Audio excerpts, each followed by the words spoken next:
Hi everybody, hope you're having a great day. Today I am reviewing the Standout Eyes Cream Liners from Sigma. I have all 6 shades. They were sent to me. So thank you for giving me the full range to play with. Always makes me a little more well-rounded with my thoughts when I have all the colors to kind of compare. Got the little like kind of glass jar. The cap twists off. It does seem to twist on nice and tight, which I appreciate. I found that the consistency on 5 out of these 6 is really consistent.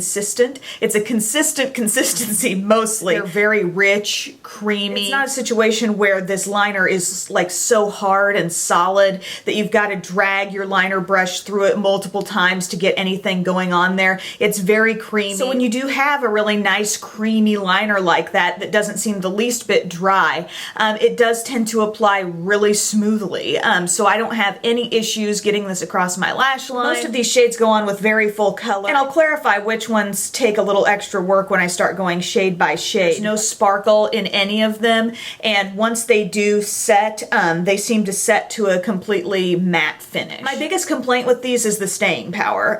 The claim on these is not that they're waterproof, but just that they're long wearing, and I think even that long wearing claim could be argued a little bit with some of these shades. I have noticed fading with some of these. You look at yourself at the end of the day and you notice a little less intensity in the color. I really would prefer that these would be waterproof because I just think there's so much going on around your eye area. If you cry, if you really do want to do that cat eye winged liner and then you're getting water in wiping the edge of your eye, you want to know that that liner is still going to stay there. And I've seen on multiple occasions that these liners are affected by moisture. And again, they don't claim to be waterproof. But if I am going to choose from across multiple brands something to use as my cream or gel liner, I want something that is going to be a waterproof type product. First one, the deepest one, is Wicked, and that is your classic black. As I said earlier, the consistency of this product is fabulous. It's very creamy. As I'm applying, I don't really feel like I need to build up the color or like I'm getting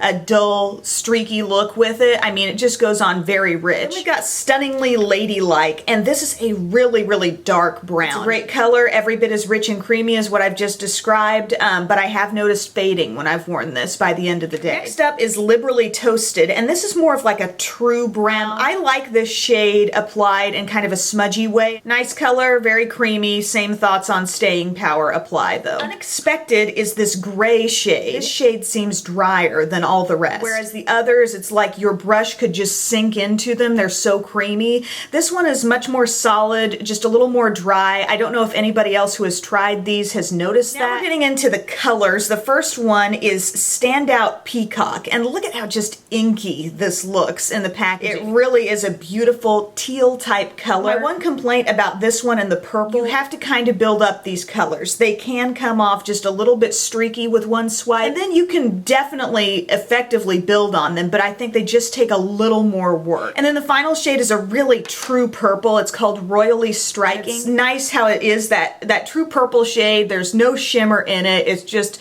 100% purple. And this is the newer brush that I'm talking about. It's an E06, like a tiny angled liner brush with a very steep angle to it. It's specifically geared toward winged liner, and I must say it does that job really well. It's very easy to control because it's so small. It's very simple to get a nice cat eye look that trails off to nothingness because this is such a finely cut brush. I just really like this. Another brush that I love for cream and gel liner is the Real Techniques Fine Liner brush. I think this specifically though for the wing, it just does incredibly well. Just to simplify and really boil down this review though, I think Sigma's got a great formula going on. My bottom line is that I just like to use something that I know is not going to budge no matter what. Other liners that I've tried that I feel can do this are that Essence gel liner, which is incredibly cheap. The shade name is Midnight in Paris. Makeup Geek cream and gel liners, if you're looking for a really nice range of colors, those like these are very, very creamy, but for me they're absolutely budge proof, so I would really recommend those. But with these shades, you know, they've been sitting on my hands for